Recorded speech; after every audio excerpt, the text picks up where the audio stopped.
Hey, this is Matt once again. Welcome back to the videos of the paid request. This time for Kevin. Thank you so much for that. Appreciate it.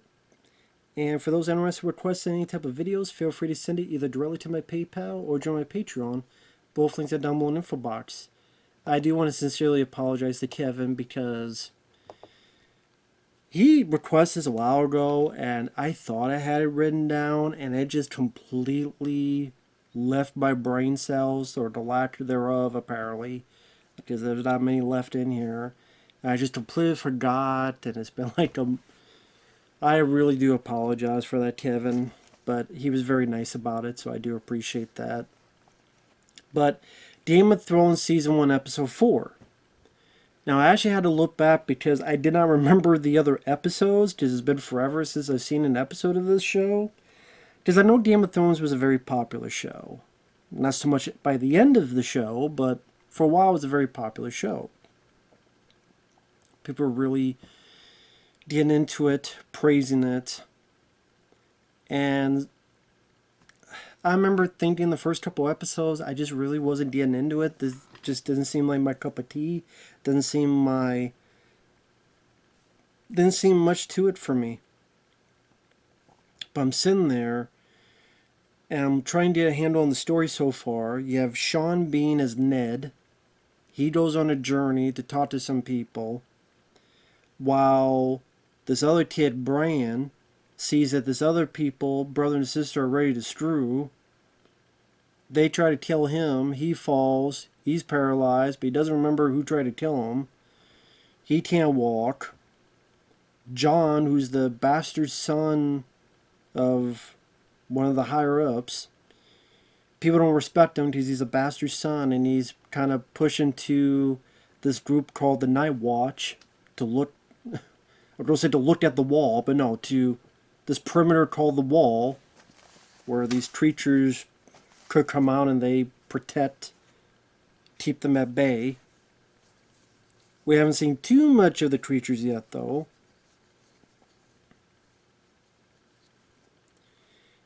Also, one of the daughters of a character is a bit peeved because one of her wolves, dire wolves, were killed.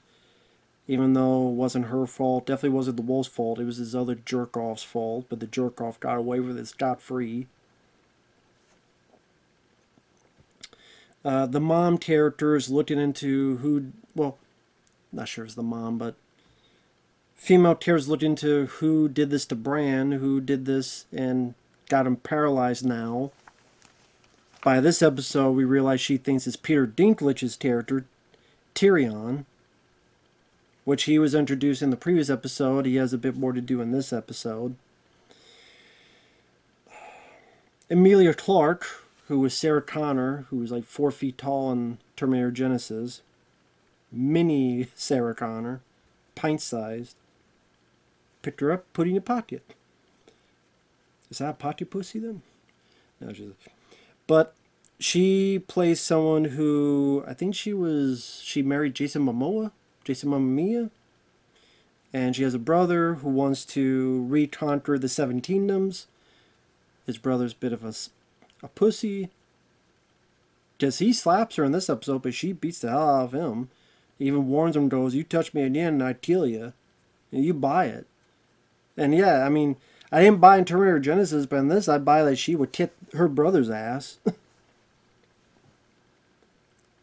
And I'll give it this, like the costumes and the sets that they built looked very, very solid, very valid in terms of how it pertains to the days of the knights and all that stuff. Even though this is more fantastical based, in this world there are dragons and stuff. You haven't seen much of dragons, but I do know later on there are dragons. I've seen clips of them.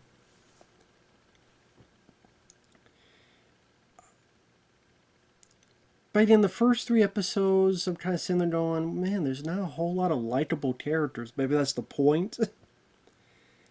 But I will say, to give credit to 2 characters. Peter Dinklage may not care for him as a person, but he does bring a sense of a personality to his character that makes him at least somewhat interesting. And he's also given some of the more wittier pieces of dialogue. So at least he sticks out in a good way.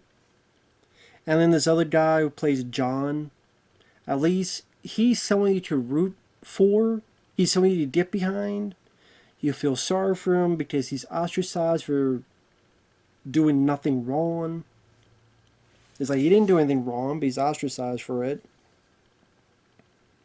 And all that jazz. And like I said, you feel sorry for him. Now, it's one of those things where if you look at each character, what their story goes through, even just this episode alone, John and Peter Dinklage are really the only ones I'm interested in. I don't give a rat's ass about anybody else. Peter Dinklage, again, he's interesting. Like I said, he has some nice pieces of dialogue where he goes into the room and sees Bran and talking about, hey, what happened here? I'm here to help the cripple. And the kid's like, I'm not a cripple. And Peter Dinklage goes, if you're not a cripple, then I'm not a dwarf. And if that's the case, then my father will be proud about that. And he makes a saddle to help Bran so he'll be able to ride horses and still have somewhat of a better life because of that. And one guy tries to thank him, but Peter Dinklage goes, spare me your false courtesies.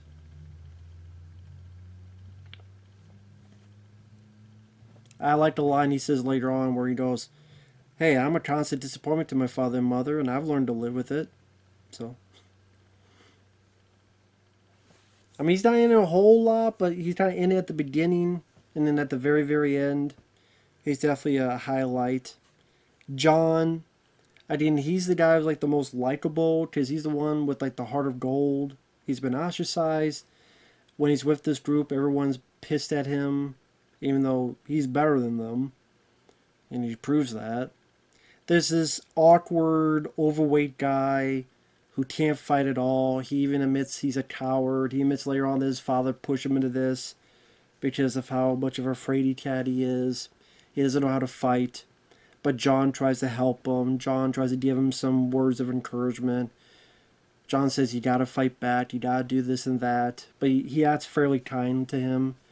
So, John is like the only one so far that I can root for and like, and then Peter Dinklage, he's the only one so far that I felt had a bit more of a personality to him.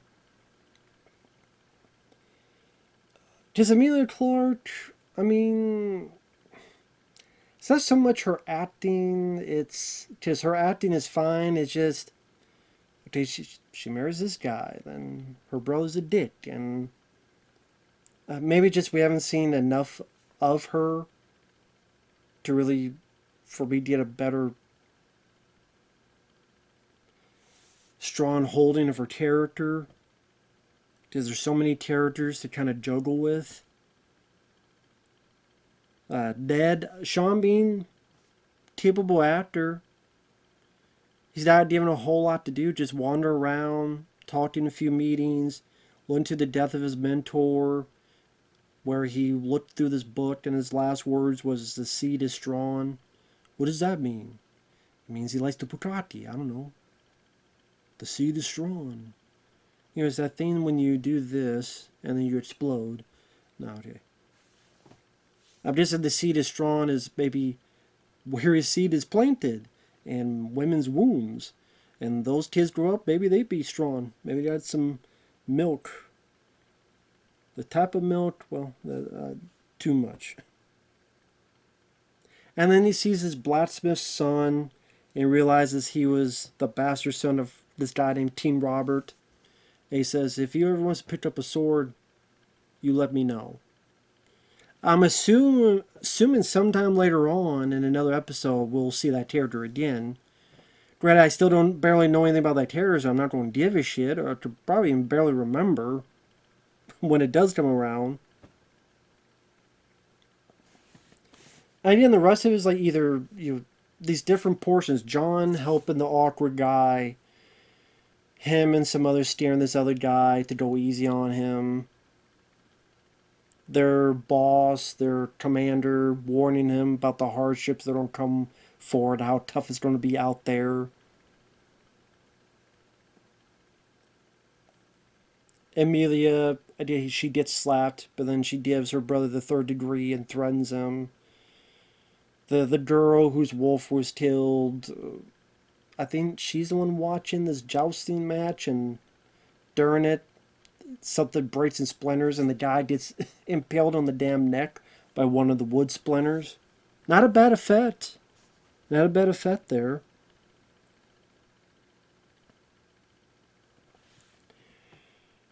And then by the end of it, this lady thinks Peter Dinklage tried to kill the kid, Bran. He gets arrested. And then the show will go on from there. And that's the thing is that, again, you have so many characters that juggle around, and most of their stories I don't find that interesting so far. I don't care about Bran. I don't care that he's paralyzed or not. I don't care that he gets a saddle unless he wants to ride off of the fucking show. But I know that's not the case. In fact, he's going to be a very, very important character by the end of it. Because I do know bits of the finale. Because it was in the ether of the YouTube. Because a lot of people were pissed off about it. So I'm like, what are they pissed off about? I'm curious. I didn't watch the show, but I'm curious about what they're mad. Because I love anger and debate when it comes to pop culture. Emilia Clarke, again, her acting seems fine. I know she becomes a much important character throughout the years. I know Sean Bean, sooner or later he dies, because, was it the Red Wedding or something? I heard about that, a lot of people die in that. So, Sean Bean is not going to last forever on this show. Peter Dinklage, like I say, at least he gives sense of humor to the proceedings. And again, I think he's one of the best parts so far. But yeah, Ned's look into what happened to his mentor, isn't that intriguing to me? Doesn't pull me in as to what's... I don't really give a shit what's going to happen next. Jon, I thought that actor who played Jon Snow, which let me get the actor's name, I guess. He was actually fairly solid. So again, him and Peter Dinklage are the Kit Harington as Jon Snow. And this was a very popular show. I mean, 2011 to 2019, 8 seasons for the first bunch. 59 Primetime Emmy Awards, the most by drama series, including Outstanding Drama Series in 2015, 16, 18, and 19. Obviously not in the last year or two.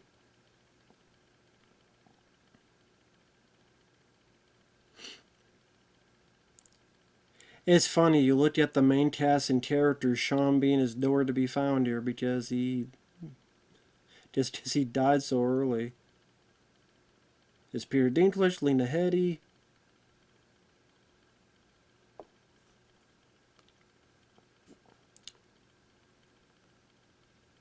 Let's see.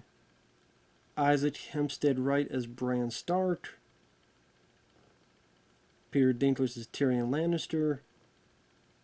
Emilia Clarke as Daenerys. I don't know, I'm butcher the last name.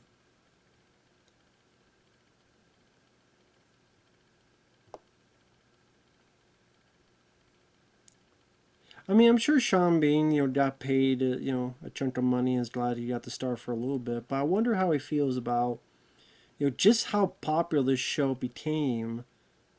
And then, how long did he last? I'm just curious about it.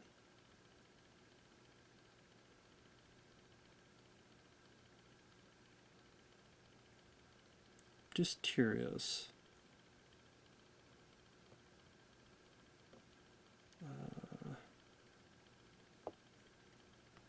So, I'm just curious. Oh, episode 9 of season 1. So, damn. You know, they make the joke that Sean Bean dies at everything. Yeah, he's not going to last too much longer here, so there you go. I guess, I'm sure at the time that was a big surprise because even the way it's structured, it seems like Sean Bean would be the lead. It's like, no, he's not.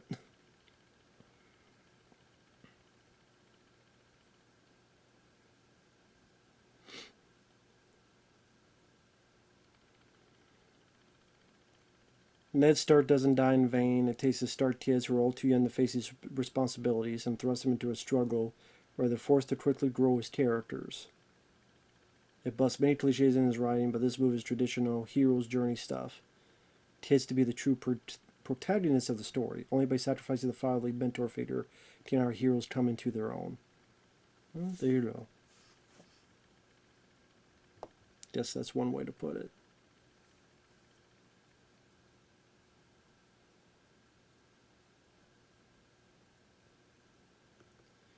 George R.R. Martin commented on this misdirection. I knew it almost from the beginning. Not the first day, but very soon. I've said in many interviews that I like my fiction to be unpredictable. I like there to be considerable suspense. I killed Ned in the first book, and it shocked a lot of people. I killed Ned because everybody thinks he's a hero, and that for sure he's going to get into trouble, but then he'll somehow get out of it. Well, there you go. So, Sean Bean going to die in this one, too. He doesn't die in Silent Hill, though. That's one of the few pieces of media he does not die in. I know there's a couple others, but that's one that I think of top of my head. So, I actually want to see if there's any other info on this episode that I'm missing. If I can find it. Bear with me 1 second. Directed by a guy named Brian Kirk. The title comes from the original book. The title was Cripples, Bastards, and Broken Things. Lord Stark, the new hand of the king, investigates the sudden death of his predecessor. Jon Snow defends a new recruit has joined the Rangers at the Wall.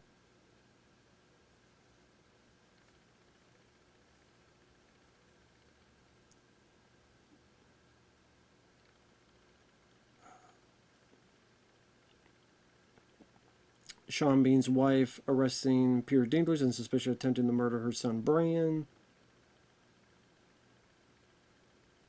Critical reaction was mostly positive, criticizing the night watches seen on the walls as highlights. Yeah, I would say those are some of the better scenes.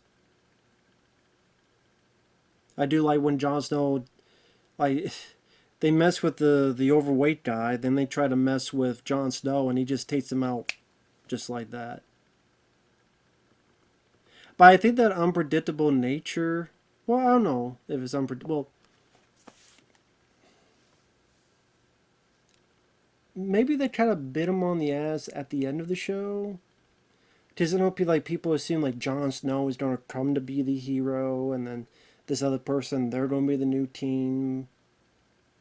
But yeah, I don't know if people predicted where it went, and it's like, oh god, our prediction was right, or like this is where you're going with. And if that's the case, then it's him trying to be unpredictable, but just backfired and got people mad. I don't know.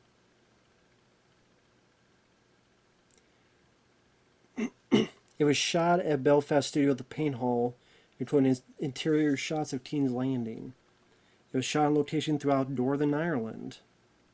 There you go.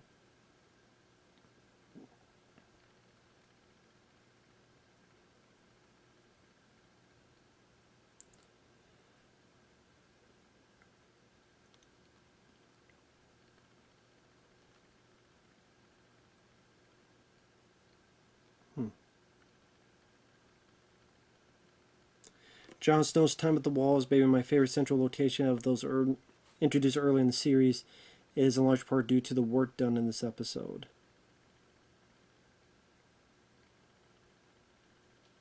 Kit Harington's quietly charismatic performance as Jon Snow. It was easy to connect with the story of a group of raw recruits bonding over a hard-nosed trainer who tries to prepare them to face great danger. In other words, it seemed like something was actually happening and we're actually leading to something perhaps grander for the possibilities of what could happen later on in the show. Because it felt like there was a certain direction we're going and we're heading there. There's recruits, there's this wall, there's creatures out there. We'll see where that's heading or how long they keep this wall going. And you get an instance of where the next goal, the next field goal is. Now we're heading that direction. Maybe that's part of it as well. So, like I say, those scenes I didn't mind. I probably would say this was the best episode so far that I've seen of the show because of Jon Snow and those sequences at the wall, because of Peter Dinklage. So I'll give it that. But I don't know if this is one of those shows that's best to watch on a binge. Or I'm fine with it gradually like this though, but yeah, if you're looking for a lot of action and spectacle, so far you're not going to get it with this show. But I mean, it's pretty much unanimously praised, so I'm not really speaking out of turn for anybody, I guess. But anyway, didn't mind the episode for what it was. With that said, thanks for watching. We'll see you guys later. Bye-bye.